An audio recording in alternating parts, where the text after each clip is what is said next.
Roda Viva, eu acho que a proposta dele é trazer grandes discussões focadas na personalidade do centro, né? Não é um programa de debates qualquer, porque o que vale ali é o entrevistado. Então, acho que, na verdade, ele vira uma grande caixa de ressonância do que é a sociedade. Tem por objetivo a diversidade dos pensamentos, ou seja, a gente convida várias pessoas representantes dos diversos veículos, da imprensa escrita, falada, enfim, jornalistas, representantes de ONGs, que possam interagir com o entrevistado de uma maneira que eles reflitam o pensamento da pluralidade da sociedade. O desafio é não deixar o espectador terminar o programa com a sensação de que perguntaram tudo que ele queria saber. O nome Roda Viva, ele é uma menção à música do Chico Buarque, Roda Viva, né? Inclusive a música que abre o programa é a música dele, que foi sendo mudada, mas a matriz original da trilha sonora do programa é a música do Chico. A gente estancou de repente, foi o mundo então que cresceu. Mas a Roda Viva é porque é uma roda humana, né? É por isso. Porque tem aquele estúdio circular e tal. E a primeira coisa que vem na mente é aquele esquema de arquitetura, assim, o formato, o objeto de uma arena ou até de um estádio de futebol, né, no caso da Copa do Mundo que está se aproximando. Né? E se for ver, né, é legal discutir porque é derivado de fato do formato das arenas antigas, principalmente as romanas. Né? E as romanas, por sua vez, elas foram derivadas anteriormente do teatro grego. Mas a questão da arena, né, como se fosse o Coliseu em outras situações, você tem uma tensão ali naturalmente gerada que é muito mais impressionante, muito mais forte.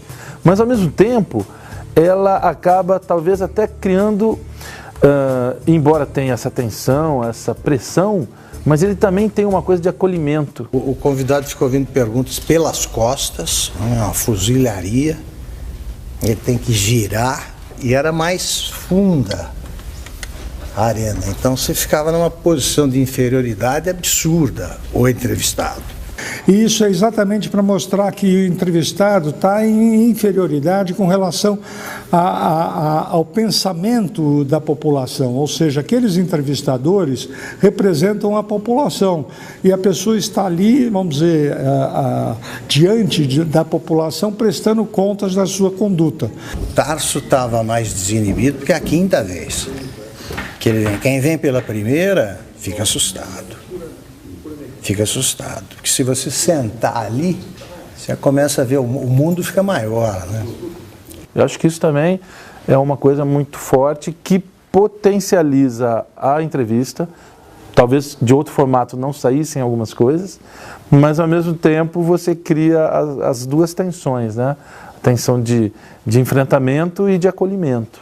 Acho que confronto existe sempre, é inerente à situação humana. Não existe situação humana sem confronto, sem conflito. Então, nós trabalhamos nessa circunstância. Né? Sempre haverá um conflito entre o eu e o tu. O eu e o outro. O outro e eu. Da Veja, mentira. da Folha de São Paulo, mentira da Veja, JB, mentira do seu do jornal. Globo, do Estadão. É mentira. Tudo mentira. Todos eles, mentira de vocês. É mentira. Safado é o senhor. Safado, você que é safado. Safado é o senhor. Você que é safado. Safado é o senhor. Safado é o Você cala a boca aí, viu? senhor. Tem que explicar ao povo brasileiro.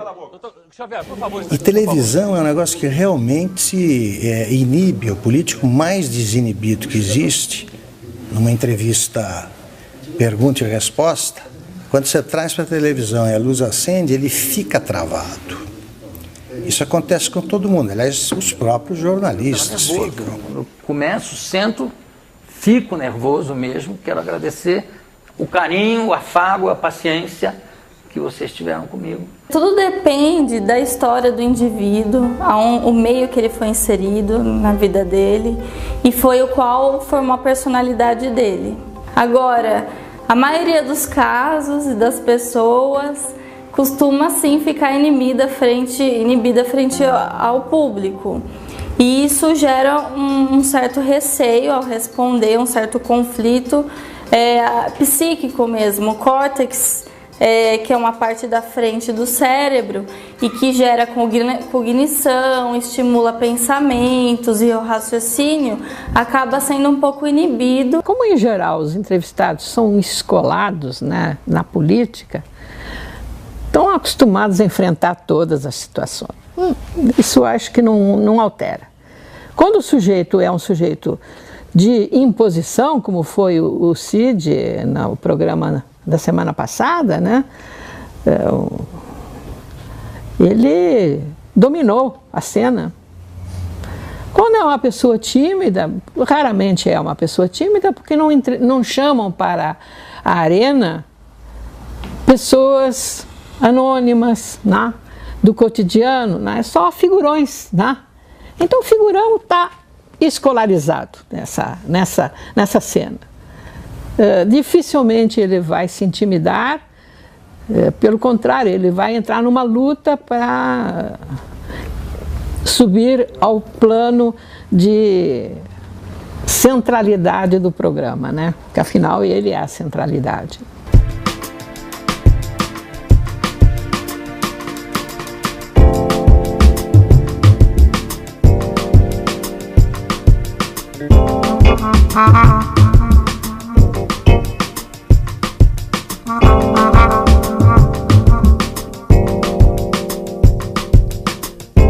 Esse programa é um dos melhores programas de debate político do país, né? Então a gente vir aqui já é um prestígio. Eu prefiro uma entrevista desse tipo do que uma entrevista morna, feita por pessoas despreparadas, que às vezes ocorre também, pessoas que não sabem o que perguntar. E aqui não, são todos jornalistas muito qualificados, muito preparados. E eu gosto de fazer esse debate com jornalistas preparados.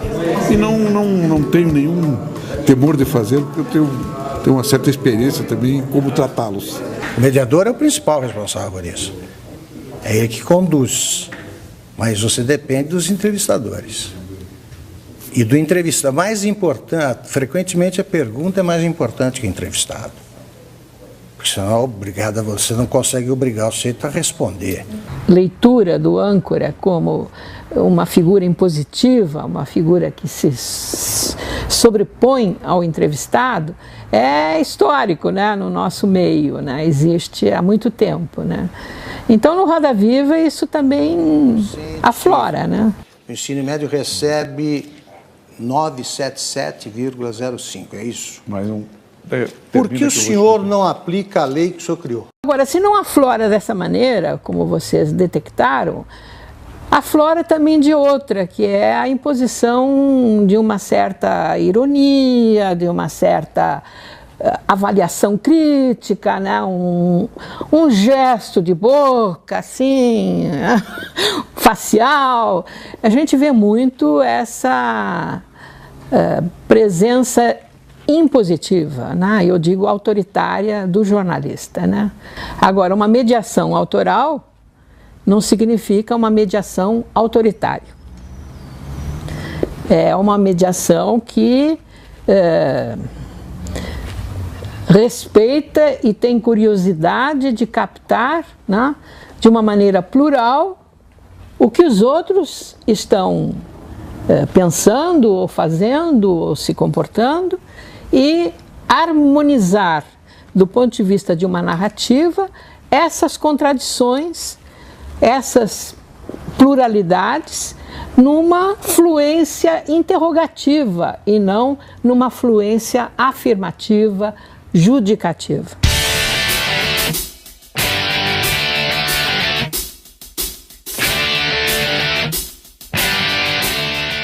Eu acho que a função principal é de quebrar a dinâmica, que é sempre de pergunta e resposta, você criar um outro elemento que é a interação com o desenho, a imagem, ajudando a refletir sobre os assuntos. Então esse aqui é o papel meu aqui, de dar um pouco mais de alegria e humor, né?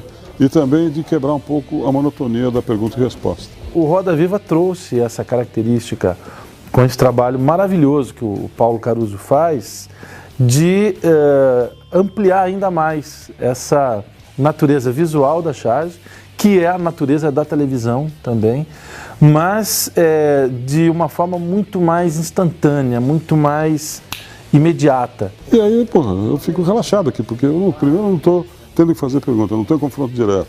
E estou vendo ele desse ângulo, né, que no fundo isso também é uma maneira de eu criticar o que eu estou vendo, né, no papel dele aqui. Então essa é uma maneira de superar.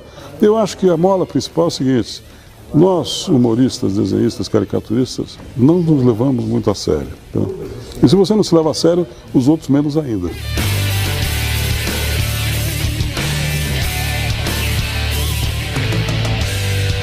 Para você fazer qualquer perfil, você tem que trabalhar com reportagem, né? E a reportagem se vale, sobretudo, de um aparato de observação. Muito bem, então isso não está presente nas mesas redondas, nem do formato estilo Roda Viva. Nós temos que construir uma linguagem dialógica, né? Uma linguagem que não faça do entrevistado um objeto, né? Um objeto da pauta, e sim um sujeito que está diante de você, e dois sujeitos, o sujeito entrevistador e o sujeito entrevistado, que fazem então um esforço de cumplicidade e de dialogia. O Roda Viva não é um programa de entrevistas políticas, embora pareça, ele é um programa de entrevistas, ele tem que mesclar, sempre que possível. Agora, num país em mutação, você tem de modernizar o programa e você tem de fazer com que a audiência também rejuvenesça, porque ele tem tudo para interessar a qualquer tipo de brasileiro, qualquer idade, porque é uma fórmula imortal. Quem é que não gosta de uma boa conversa entre pessoas inteligentes? Eu acho que a iniciativa do programa é extremamente válida, né? Penso que se a pauta é oportuna, se a pauta bate em cima do que está acontecendo na atualidade, cumpre com a proposta jornalística, mas isso não elimina aquilo que eu defendo, que é a reportagem. Eu acho que a entrevista coletiva, individualizada, ou nesse formato, ou no formato de outros programas de debate, não se completa em si, porque ela é abstrata, conceitual e verbalizada. A reportagem é mais do que isso. Então, eu acho que o Roda Viva atravessa algumas fases de maior efervescência, outras de menor. Agora, por exemplo, até em face do momento político que a gente vive, né, você vive um momento do que o Roda Viva está com uma grande pujança, uma grande força, né, que o momento político, as formações de partidos, a questão das candidaturas postas a presidente, a questão do julgamento do mensalão. Então são temas de grande interesse popular e que o Roda Viva, ao abordar, evidentemente ganha uma dimensão maior ainda. Boa noite, boa semana a todos e até segunda.